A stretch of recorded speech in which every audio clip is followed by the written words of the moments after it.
성경 말씀은 사무엘하 4장 5절에서 8절 말씀입니다. 제가 봉독해 드립니다. 브에롯 사람 림몬의 아들 레갑과 바하나가 길을 떠나 볕이 쬐을 때쯤에 이스보셋의 집에 이르니 마침 그가 침상에서 낮잠을 자는지라. 레갑과 그의 형제 바하나가 밀을 가지러 온채하고 집 가운데로 들어가서 그의 배를 찌르고 도망하였더라. 그들이 집에 들어가니 이스보셋이 침실에서 침상 위에 누워 있는지라. 그를 쳐 죽이고 목을 베어 그의 머리를 가지고 밤새도록 아라바 길로 가 헤브론에 이르러 다윗 왕에게 이스보셋의 머리를 들이며 아뢰되 왕의 생명을 해하려 하던 원수 사울의 아들 이스보셋의 머리가 여기 있나이다. 여호와께서 오늘 우리 주 대신 왕의 원수를 사울과 그의 자손에게 갚으셨나이다 하니. 아멘. 오늘 이 말씀을 가지고 사순절의 삶 두 번째 내려놓음의 말씀을 함께 나누려고 합니다. 오늘은 사순절 두 번째 주일입니다. 이 사순절은 우리를 구원하시기 위해 이 땅에 오셔서 고난받으시고 십자가에 못 박혀 죽으신 주님을 깊이 묵상하면서 오늘 나에게 주어진 십자가를 지고 주님을 따르는 절기입니다. 이 세상에 있는 수많은 종교들 가운데 어떤 종교도 신이 인간이 된 종교는 없습니다. 대부분의 종교는 인간 자신이 스스로 노력을 하고 자기 자신을 비우고 도를 닦아서 신에게 나아가는 종교입니다. 그러나 우리 기독교는 그렇지 않습니다. 하나님이 인간의 몸을 입고 이 땅에 친히 내려오셨습니다. 하나님이 인간이 되셨다. 이것을 신학 용어로 성육신이라고 합니다. 거룩하신 분이 인간이 되셨다. 이런 종교가 이 세상에 어디에도 없습니다. 하나님이 인간의 몸을 입고 이 땅에 오셨습니다. 이것은 우리에게 있어서 엄청난 은혜입니다. 예수님은 죄에 빠진 우리를 구원하시기 위해 이 땅에 오셔서 십자가에 못 박혀 죽으셨습니다. 우리는 너무나 큰 은혜를 입었습니다. 이 은혜는 값으로 살 수 있는 은혜가 아닙니다. 내가 억만금을 낸다고 해서 그 핏값에 대한 보상이 될 수가 없습니다. 사실 우리가 이 세상을 살아가고 있지만 우리의 생명에 꼭 필요한 것들은 거의 다 공짜입니다. 우리가 숨을 쉬며 살아가고 있지 않습니까? 근데 공기는 공짜입니다. 돈을 내고 공기를 마시는 사람은 거의 없습니다. 물론 요즘 무슨 산소를 사서 마시는 사람들도 있다고 합니다. 근데 생존을 위해서 우리가 꼭 돈을 내고 공기를 마실 필요는 없습니다. 물값도 마찬가지입니다. 지금 우리가 물을 위해서 약간의 돈을 지불하고 있지만 지금 우리나라 대한민국에서 마실 물을 살 돈이 없어서 물을 못 마시는 사람은 거의 없습니다. 은행이나 관공서에 가면 마음 놓고 물을 마실 수가 있습니다. 하나님은 우리에게 필요한 정말 중요한 것은 공짜로 주셨습니다. 그런데 구원도 마찬가지입니다. 하나님은 독생자 예수 그리스도를 이 땅에 보내주셨습니다. 우리에게는 공짜입니다. 그러나 하나님의 입장에서는 엄청난 희생이었습니다. 하나밖에 없는 독생자를 우리를 위해 이 땅에 보내주셨기 때문입니다. 그래서 우리는 이 사순절 기간 동안에는 나를 위해 십자가에 못 박혀 죽으신 주님을 깊이 묵상하면서 그 은혜를 기억하는 시간이 되어야 합니다. 뿐만 아니라 나에게 주어진 십자가가 있는데 그 십자가를 지고 끝까지 주님을 따라가는 신앙이 되어야 합니다. 우리는 구원의 빚진 자이기 때문입니다. 구원의 빚진 자로서 주님이 가신 십자가의 길을 끝까지 따라가는 저와 여러분 되시기를 축복합니다. 지난주에는 첫 번째 주일로서 사순절 첫 번째 주일을 맞아서 주님을 닮아가는 삶으로 용서에 대한 말씀을 드렸습니다. 우리는 하나님께 1만 달란트의 빚을 탕감받은 사람이라고 했습니다. 내 능력으로는 도저히 갚을 수 없는 엄청난 은혜를 우리는 받았습니다. 그러나 나에게 잘못한 사람, 내가 용서하지 않고 내가 직접 복수하고 내가 원수를 갚으려고 할 때가 우리 삶 가운데 얼마나 많은지 모릅니다.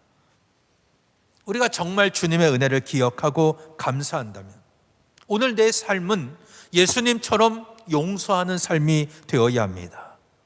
용서하지 않으면 지난 시간에 말씀드렸죠. 요압처럼 됩니다. 그는 다윗의 저주를 받았습니다. 그리고 일평생 다윗 왕의 경계 대상이 됩니다. 그리고 그가 죽을 때 아들 솔로몬에게 저 요압을 평안히 죽지 않게 하라, 그렇게 유언을 남겼습니다. 결국 솔로몬에 의해서 그는 죽임을 당하고 말았습니다. 우리 성도의 거룩함은, 능력은 거룩함에서 나온다고 했습니다. 우리가 세상과 달라야 합니다. 세상과 똑같아서는 안 됩니다. 예수님은 너희 원수를 사랑하며 너희를 박해를 하는 자를 위하여 기도하라고 말씀하셨습니다. 우리 모두 용서의 삶을 사는 여러분 되시기를 바랍니다. 오늘은 두 번째 주일을 맞아서 주님을 닮아가는 삶으로 내려놓음에 관한 말씀을 드리려고 합니다. 내려놓음이에요. 내려놓음. 이 내려놓음은 다른 말로 한다면 온유라고 말할 수 있습니다. 온유. 들어보셨을 겁니다. 온유입니다. 이 온유는 헬라어로 프라우스라는 말입니다. 그 온유의 뜻은 뭐냐면 통제된 힘이에요. 힘이 있는데 그 힘을 통제받고 있다는 겁니다. 우리가 일반적으로 생각할 때 온유를 어떻게 생각하냐면 미약하거나 온순하다, 아니면 저항하지 못하는 것으로 그렇게 이해를 합니다. 그런데 그렇지 않습니다. 예수님은 온유하신 분이었지만 바리새인이나 성전 지도자들을 향해서는 강하게 꾸짖으셨습니다. 전통이나 관습이 압박해 올 때, 그리고 세상이 유혹해 올 때, 권력자들이 압력을 가할 때 거기에 굴하지 아니하셨습니다. 이게 온유한 사람의 모습입니다. 마태복음 5장에 보면 예수님께서 팔복에 대하여 말씀을 하십니다. 마태복음 5장에서 7장까지를 산상수훈이라고 합니다. 예수님이 산에 올라가셔서 무리들에게 설교하신 말씀이에요. 정말 주옥 같은 말씀들이 담겨 있습니다. 그 모든 설교 말씀의 제일 앞에 나오는 게 바로 팔복에 관한 말씀입니다. 이 팔복의 세 번째가 온유한 자에 대한 복을 말씀하고 있습니다. 마태복음 5장 5절 말씀 같이 한번 읽어봅니다. 시작. 온유한 자는 복이 있나니 그들이 땅을 기업으로 받을 것이미요. 이렇게 말씀하셨습니다. 온유한 자는 복이 있습니다. 그 복이 뭐냐면 땅을 기업으로 받는다. 온유는 통제된 힘이라고 했습니다. 조금 더 쉽게 설명한다면 길들여진 야생마입니다. 넓은 들판을 막 뛰어다니는 야생마를 생각해 보십시오.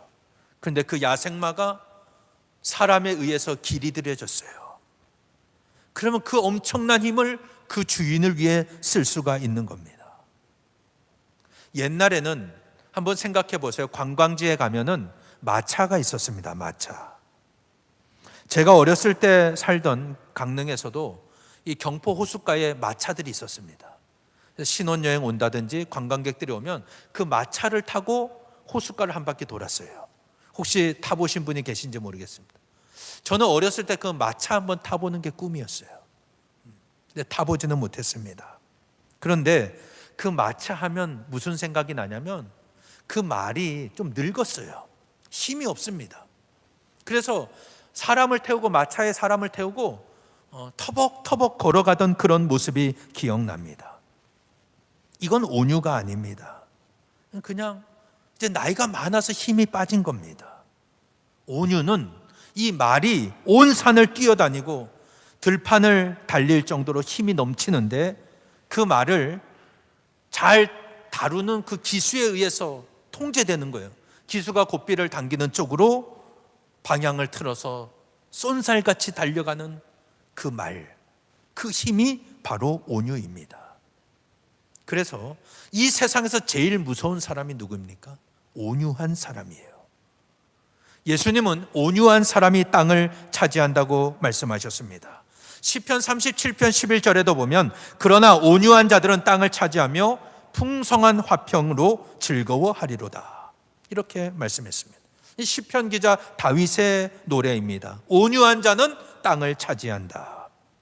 그러면 온유한 사람은 구체적으로 어떠한 사람일까요? 나에게 힘이 있습니다. 능력이 있습니다. 그런데 내 속사람이 죽은 사람이에요. 그리고 내 안에 하나님의 거룩한 소원으로 가득 찬 사람입니다. 그래서 이제는 내 뜻이 아니라 하나님이 원하시는 대로, 하나님이 이끄시는 대로 살아가는 사람, 그 사람이 바로 온유한 사람입니다. 내가 힘이 없어서 남에 의해서 끌려가는 인생이 아닙니다. 천성적으로 약하거나 부드러운 게 아닙니다.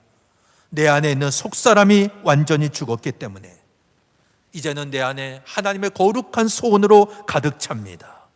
하나님이 이끄시는 대로, 하나님이 인도하시는 대로 순종하며 사는 사람, 그 사람이 바로 온유한 사람입니다. 그래서 하나님이 내 인생의 주인이 되실 때 그 온유한 성품이 우리에게 덧입혀지는 겁니다. 시편 37편 5절에 보면은 내 길을 여호와께 맡기라 라고 말씀하고 있습니다. 내 인생의 길을 여호와께 맡기라는 게 무슨 말입니까? 내 삶의 모든 것을 하나님 앞에 내려놓으라는 뜻입니다. 내 계획이 있습니다. 내 뜻도 있습니다. 그렇지만 그걸 하나님 앞에 내려놓고 하나님의 인도함을 받는 사람, 그 사람이 바로 온유한 사람입니다. 이 온유가 내려놓음이라고 그랬죠. 그래서 내려놓음은 나를 비우고 하나님께 맡기는 삶의 결단입니다. 내 삶을 이제는 내려놓고 하나님이 내 삶의 주인이십니다. 하나님이 인도하시는 대로 나는 순종하겠습니다. 이렇게 결단하는 사람이 자신의 삶을 내려놓을 수 있는 사람이에요. 그 사람이 온유한 사람입니다. 우리가 신앙생활 하는 목적은 비우는 데 있는 게 아닙니다. 채우는 데 있는 거예요. 채우는 것이 궁극적인 목적입니다. 그런데 우리 안을 채우기 위해서 먼저 비워야 되는 겁니다. 내 욕심도 비우고 내 교만도 비우고 다 비워야 하나님이 역사하십니다. 우리가 우리 것을 내려놓아야 하는 근본적인 이유는 하늘의 신령한 그 복을, 그 능력을 내 안에 채우기 위함입니다. 그래서 내 속에 옛사람이 죽고 내 안에 예수님이 살아계실 때 하나님의 능력이 나에게 나타나게 되는 것입니다. 이 능력을 가지고 세상을 향해 나가면 죽은 영혼이 소생합니다. 하나님의 나라가 확장되는 역사가 일어나는 것입니다. 그래서 우리는 내 자아를, 내 욕심을 하나님 앞에 철저하게 내려놓아야 됩니다. 그러면 그때부터는 내가 일하지 않습니다. 하나님이 일하십니다. 하나님이 이끌어 가셔요. 그 하나님의 역사에 나를 사용하시는 겁니다. 내가 전혀 기대하지 않았던 하나님의 놀라운 은혜를 우리에게 허락해 주십니다. 오늘 사순절 두 번째 주일을 맞아 주님을 닮아가는 삶, 이 내려놓음을 통해 하나님의 축복의 통로가 되는 저와 여러분 되시기를 예수님 이름으로 간절히 축원합니다. 오늘 본문에는 사울의 아들 이스보셋이 죽임을 당하는 내용이 나옵니다. 사울 왕이 죽은 후에 사울의 군대 장관이었던 아브넬이 사울의 아들 이스보셋을 데리고 마하나임에 가서 왕으로 세웠습니다. 이스라엘의 왕으로 세웠습니다. 그런데 이것은 인간관계에 의해 세워진 그런 나라입니다. 절대 오래 가지를 못했습니다. 아브넬과 이스보셋의 관계가 틀어지자 아브넬은 이스라엘 전체를 데리고 다윗에게 온다고 그랬습니다. 그때 요압은 아브넬을 죽이죠. 자기 이인자의 위치가 불안해지고 또 자기 동생을 죽인 원수를 갚은 겁니다. 군대 장관이 죽었습니다. 강력한 사람이 죽은 겁니다. 이 이스보셋은 아브넬이 죽었다는 소식을 듣고 두 손에 맥이 풀렸다고 성경은 말씀합니다. 온 이스라엘 전체가 다 놀랐습니다. 그때 이스보셋의 군 지휘관 중에 베냐민 지파 바하나와 레갑이라는 사람들이 있었습니다. 이 사람들이 밀을 가지러 왕궁에 온 것처럼 들어가서 잠자고 있는 이스보셋 왕을 죽입니다. 그리고 그 머리를 베서 밤새도록 걸어서 헤브론까지 왔습니다.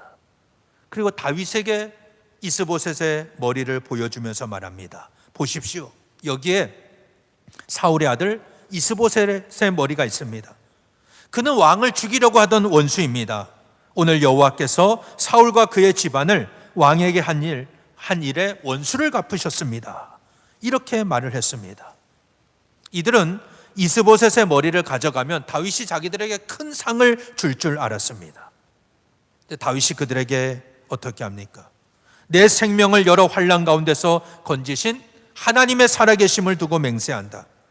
이전에 어떤 자가 자기 생각으로 내가 사울을 죽였다고 하면서 나에게 알려주었다. 그때 나는 사울을 죽인 죄로 그를 죽였다.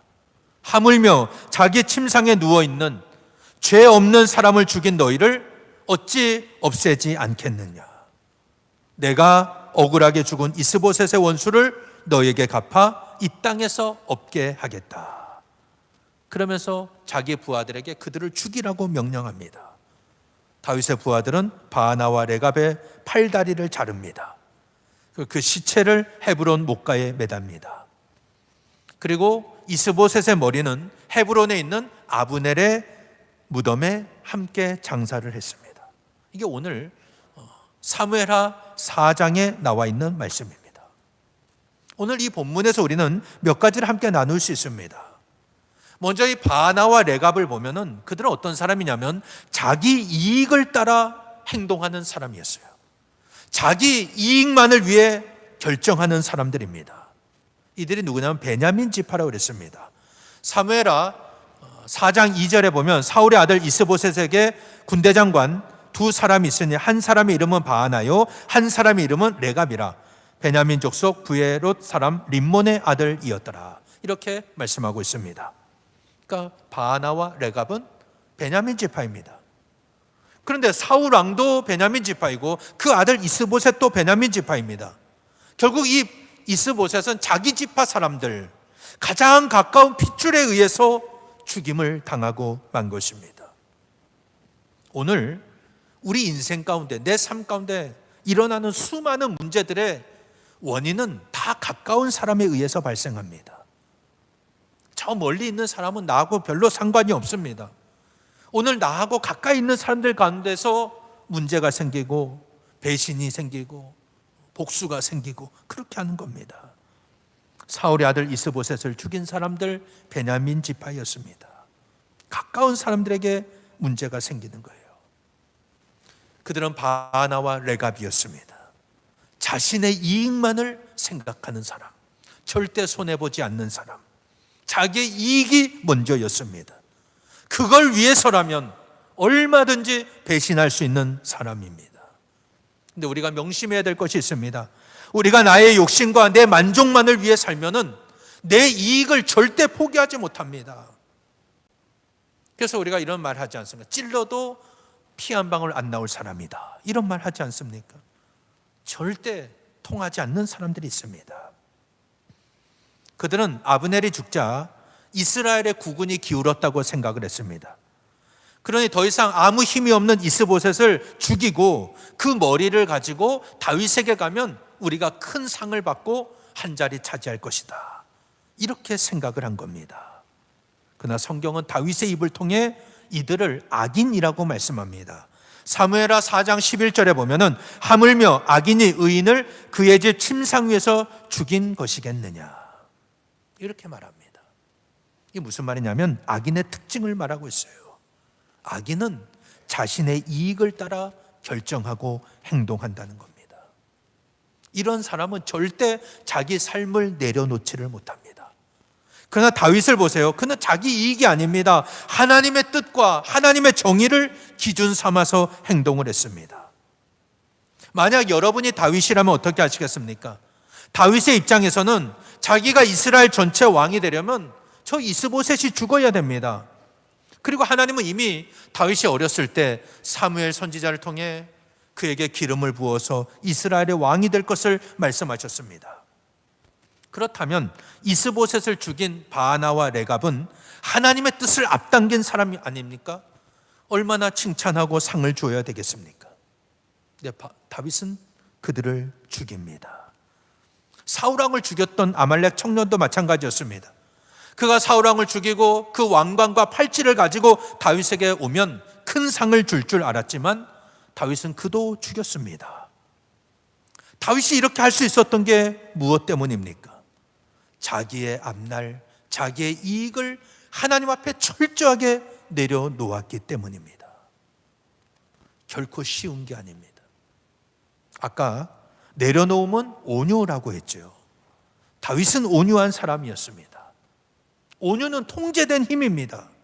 그는 사울왕을 2번이나 죽일 기회가 있었지만 죽이질 않았습니다.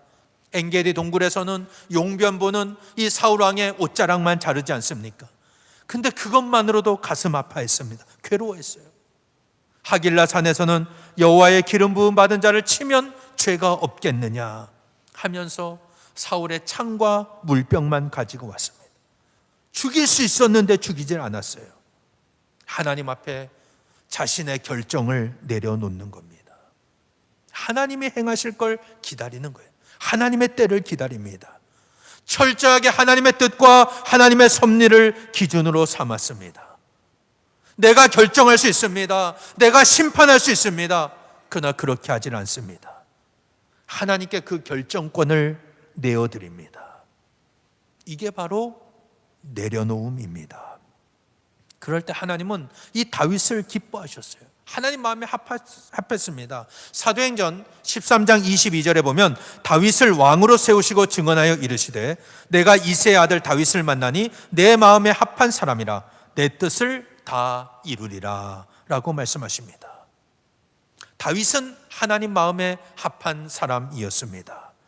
그래서 다윗을 통해 하나님의 뜻을 이루겠다고 말씀하십니다.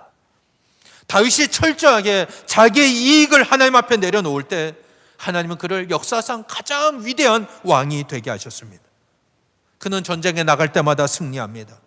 주변 나라들을 정복하고 조공을 받았습니다. 이스라엘의 영토가 확장되었습니다. 아까 팔복에서 온유한 자는 땅을 차지한다고 그랬습니다. 실제로 다윗은 온유한 자였어요.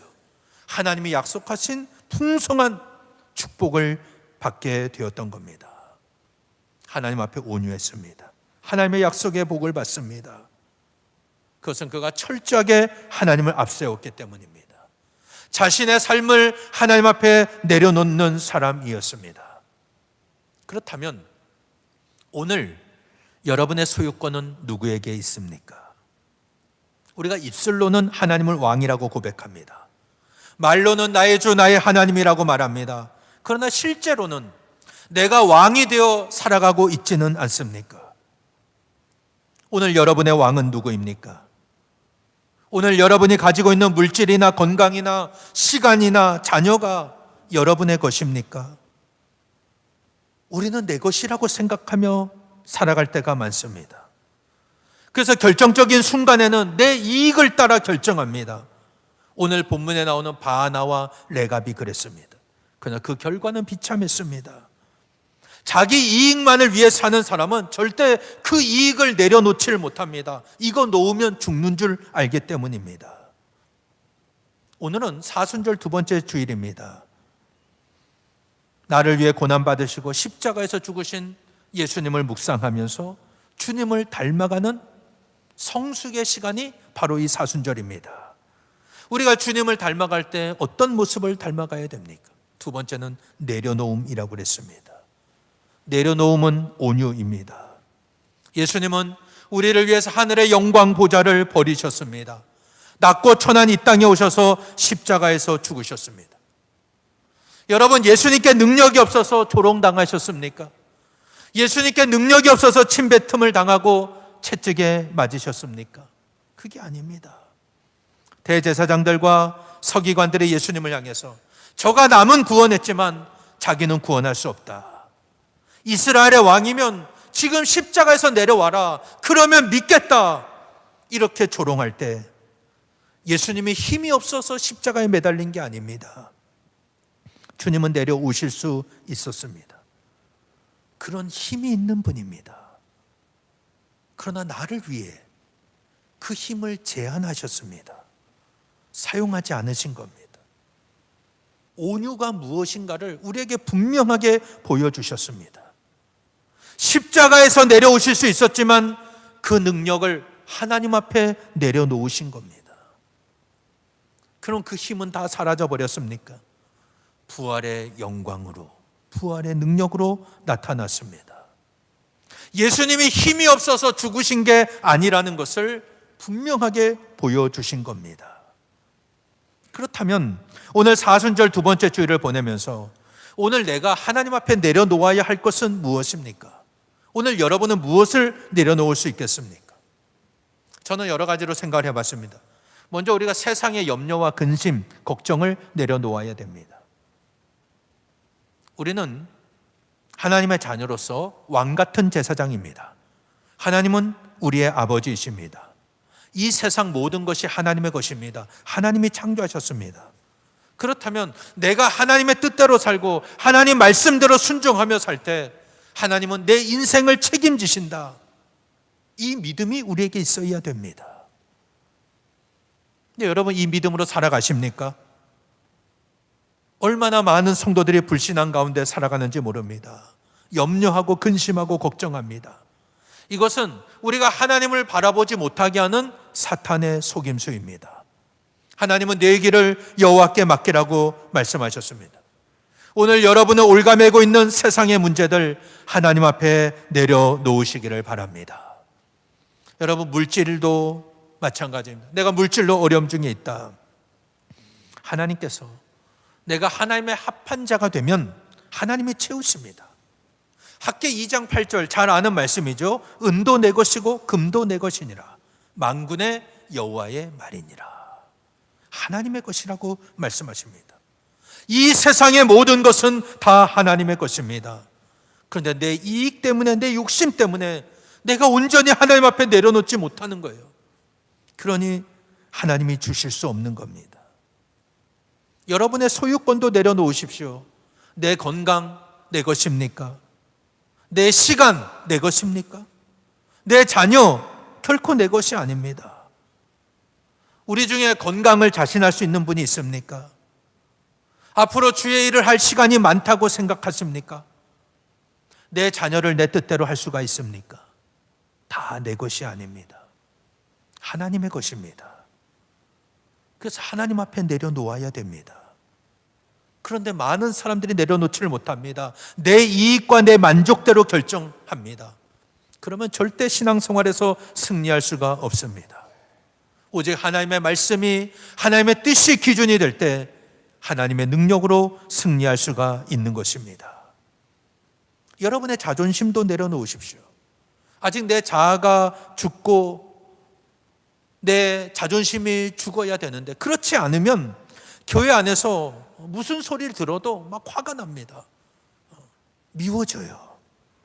그런데 죽으면, 내 자아가 죽고 내 자존심이 죽으면 무슨 소리를 들어도 아무 문제가 없습니다. 시험에 들지 않아요. 그냥 넘어갑니다. 사탄은 계속 여기를 찔러보고 저기 찔러봅니다. 내 자존심도 건드리고 나를 넘어뜨리려고 합니다. 근데 내가 아무 반응이 없어요. 그럼 그냥 갑니다. 물러가는 거예요. 근데 그걸 내려놓지 못하는 겁니다. 또 뭐가 있을까요? 저는 한번 제 삶을 돌아보았습니다. 내가 뭘 내려놔야 될까? 사순절 기간, 두 번째 주간인데 제 삶에 보니까 휴대폰을 너무 많이 들고 있는 것 같습니다. 유튜브 들어가면 얼마나 재밌는 게 많습니까? 시간 가는 줄 모릅니다. 순간의 재미는 아주 재밌지만 내 신앙생활, 영적인 생활에는 아무 유익이 없습니다. 그래서 이번 주간 내가 휴대폰은 좀 내려놔야겠다.